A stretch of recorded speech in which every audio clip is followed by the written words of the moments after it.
Hello welcome to D3K's little chef channel. இன்றைக்கி என்ன recipe பார்க்க போகிறோன்னா கேரமல் புட்டிங். அதுக்கு நான் 1/2 லிட்டர் அளவுக்கு பால் எடுத்திருக்கேன். அதாவது திக்கான பால் 2 டேபிள் ஸ்பூன் அளவுக்கு தண்ணி ஊற்றி காய்ச்சி வச்சுக்கோங்க. காய்ச்சி எடுத்ததுக்கப்புறமா அதில் நான் 3 டேபிள் ஸ்பூன் அளவுக்கு வெண்ணெய் சேர்த்துக்கிறேன். பட்டர் அன்சால்டட் பட்டர் சேர்த்துக்கிறேன். நல்லா மிக்ஸ் பண்ணிக்கோங்க. பட்டர் நல்லா மிக்ஸ் ஆகி மெல்ட் ஆகணும் பாலில். அது வரைக்கும் நம்ம வெயிட் பண்ணலாம். மீடியம் ஃப்ளேம்லேயே வச்சு பண்ணுங்கள். ஒன்ஸ் பட்டர் மெல்ட் ஆனதுக்கப்புறமா நான் வந்து 1/4 கப் அளவுக்கு ரவை சேர்த்துக்கிறேன். ஜஸ்ட் நார்மல் ரவை, நீங்கள் ரோஸ்டட் ரவாவும் சேர்க்கலாம், இல்லை நார்மல் அன்ரோஸ்டட் ரவாவும் நீங்கள் சேர்க்கலாம். சேர்த்து இதையும் நல்லா பாலோடு நல்லா மிக்ஸ் பண்ணுங்கள். ஒன்ஸ் நல்லா அந்த ரவை வெந்ததுக்கப்புறமா நம்ம வந்து சுகர் ஆட் பண்ணணும். இன்றைக்கி நான் வந்து சர்க்கரை வந்து எடுத்திருக்கேன். 1/2 கப் அளவுக்கு சர்க்கரை சேர்த்துக்கிறேன். உங்களுக்கு இனிப்பு வந்து கம்மியாக இருக்குன்னா நீங்கள் 1/4 கப் அளவுக்கு சேர்த்திக்கலாம். நல்லா மிக்ஸ் பண்ணி சர்க்கரை எல்லாமே நல்லா கரையிற அளவுக்கு நம்ம பாலை வந்து காய்ச்சி எடுத்துக்கோங்க.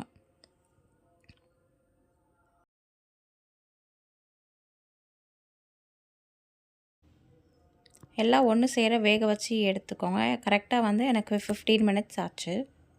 இந்த ஸ்டேஜ் வந்ததுக்கப்புறமா நம்ம ஸ்டவ் ஆஃப் பண்ணிடலாம். ஆஃப் பண்ணிவிட்டு இதை நல்லா ஆற வைக்கணும். ஆற வச்சதுக்கப்புறம் தான் நம்ம லாஸ்ட்டாக எக் மிக்ஸ்சரில் வந்து சேர்ப்போம். ஆறுற கேப்பில் நம்ம வந்து கேரமல் சிரப் ரெடி பண்ணிக்கலாம். கேரமல் சாஸ் பண்ணுறதுக்காக நான் வந்து 1/2 கப் அளவுக்கு சுகர் எடுத்திருக்கேன். 1/2 கப் சீனி.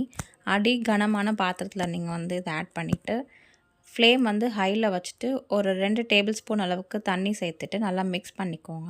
ஒரு 2 to 3 மினிட்ஸ் ஹை ஃப்ளேம்லேயே வச்சு பண்ணுங்கள். அதுக்கப்புறமா நீங்கள் வந்து லோ பண்ணிக்கோங்க ஃப்ளேம் லோ பண்ணிவிட்டு நீங்கள் வந்து மிக்ஸ் பண்ணிகிட்டே இருங்க. மிக்ஸ் பண்ணும்போது உங்களுக்கு வந்து கிறிஸ்டலாக உங்களுக்கு சுகர் வந்து மெல்ட் ஆகி ஃபார்ம் ஆகும். அதுக்கப்புறமா தான் நமக்கு வந்து கேரமல் சாஸ் கிடைக்கும். அது வரைக்கும் நீங்கள் பொறுமையாக வெயிட் பண்ணணும். வீடியோவில் பார்த்தாலே தெரியும் உங்களுக்கு கொஞ்சம் கொஞ்சமாக சுகர் வந்து கிறிஸ்டலைஸ் ஆகி டிசால்வ் ஆகிட்டே இருக்குது அந்த ஹீட்டுக்கு. நீங்கள் வந்து மிக்ஸ் பண்ணிகிட்டே இருக்கணும். மிக்ஸ் பண்ணாமல் விட்டுட்டிங்கன்னா அவங்களுக்கு வந்து அடி பிடிச்சிடும் அண்ட் கருகிற ஸ்மெல் வந்துடும் நமக்கு. அண்டு சிரப்புமே நமக்கு கசக்கும். ஸோ நீங்கள் மீடியம் ஃப்ளேம்லேயே வச்சு இல்லாட்டி லோ ஃப்ளேம்லேயே வச்சு நீங்கள் இந்த ப்ராசஸ் ஃபுல்லாக பண்ணிகிட்டே இருங்க. இப்போ பார்த்தீங்கன்னா உங்களுக்கு சுகர் அப்படியே மெல்ட் ஆகிட்டே இருக்குது. அது வரைக்கும் நீங்கள் மிக்ஸ் பண்ணிகிட்டே இருங்க.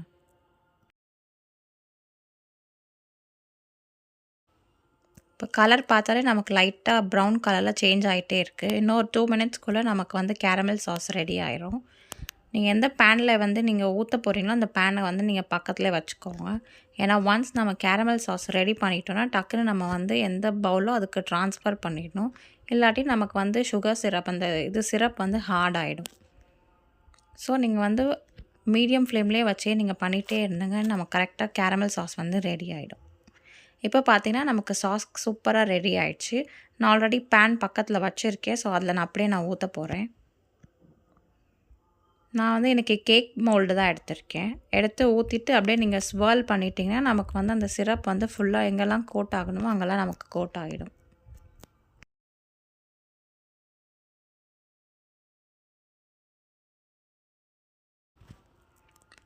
இப்போ பார்த்தீங்கன்னா நான் கேரமல் சாஸ் வந்து சூப்பராக செட் ஆகிடுச்சு. நம்ம அடுத்து இதை சைடில் வச்சுட்டு அடுத்த ப்ராசஸ் பண்ண ஆரம்பிக்கலாம். நான் இன்றைக்கி 2 முட்டை எடுத்திருக்கேன். அதை வந்து 2 முட்டையை ஒரு பவுலில் நல்லா உடச்சி நல்லா மிக்ஸ் பண்ணிக்கோங்க. அதோடு சேர்த்து 1 டீஸ்பூன் அளவுக்கு வெண்ணிலா எசன்ஸ் சேர்த்துக்கோங்க. ஏன்னா நம்ம எக் ஆட் பண்ணுறதுனால எக் ஸ்மெல் வராமல் இருக்கிறதுக்காக ஃப்ளேவருக்காக நம்ம வந்து வெண்ணிலா எசன்ஸ் ஆட் பண்ணுறோம். ஆட் பண்ணி 2த்தையும் நல்லா மிக்ஸ் பண்ணி எடுத்துக்கோங்க.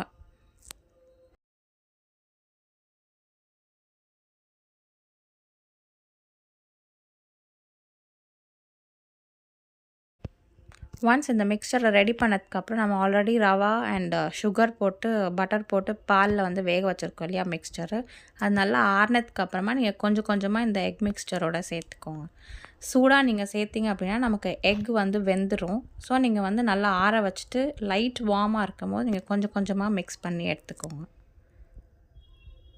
மிக்ஸ் பண்ணி எடுத்ததுக்கப்புறமா நம்ம ஆல்ரெடி கேரமல் சிரப் ஊற்றி வச்சுருக்கோம் இல்லையா பேன் பவுலு, அதில் நீங்கள் ஜஸ்ட் ட்ரான்ஸ்ஃபர் பண்ணிவிடுங்க. ட்ரான்ஸ்ஃபர் பண்ணிவிட்டு மேலே ஒரு லிட் போட்டுட்டு நம்ம ஸ்டீம் பண்ணணும். நான் வந்து இன்றைக்கி ஜஸ்ட் நார்மலான பாத்திரத்தில் தான் நான் ஸ்டீம் பண்ணுறேன். ஒரு ஸ்டாண்ட் வச்சுட்டு அதுக்கு மேலே நம்ம ஆல்ரெடி இந்த மிக்ஸ்டர் இருக்குது இல்லையா இதையும் வச்சுட்டு அதுக்கு மேலே ஒரு மூடி போட்டு மூடிடுங்க. கரெக்டாக அந்த பாத்திரம் வச்சதுக்கப்புறமா தண்ணி அந்த அளவு தொடரணும். பாத்திரத்தை தொடுற அளவுக்கு தண்ணி ஊற்றி வச்சுட்டு ஸ்டீம் பண்ணிக்கோங்க. ஃபார் 35 to 40 மினிட்ஸ்க்கு ஸ்டீம் பண்ணுங்கள் மீடியம் ஃப்ளேமில். எனக்கு 35 மினிட்ஸ்லேயே ரெடி ஆயிடுச்சு. எப்படி வெந்துருச்சின்னு பார்க்கணுன்னா ஒரு நைஃபோ இல்லாட்டி ஸ்டிக் வச்சு நீங்கள் குத்தி பார்க்கும்போது அது கிளியராக இருக்கணும். கிளியராக இருக்குதுன்னா வெந்துருச்சுன்னு அர்த்தம்.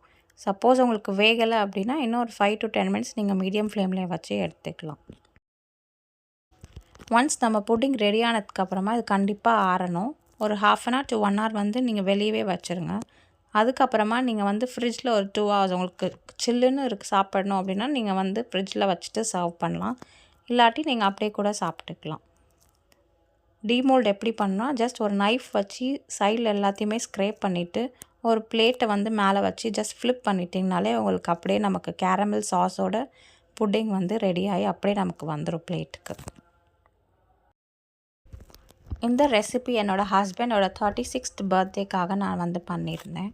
அவ்வளோ யம்மியாக இருந்துச்சு அண்ட் சூப்பராக இருந்துச்சு. வீட்டில் எல்லாருமே என்ஜாய் பண்ணாங்க. இந்த வீடியோ உங்களுக்கு பிடிச்சிருந்துச்சின்னா லைக் பண்ணுங்கள், ஷேர் பண்ணுங்கள், சப்ஸ்கிரைப் பண்ணுங்கள் அண்ட் கண்டிப்பாக ட்ரை பண்ணிவிட்டு கமெண்ட்டில் சொல்லுங்கள். இன்னொரு வீடியோவில் உங்களை பார்க்குறேன். Thank you. Bye. Have a good day.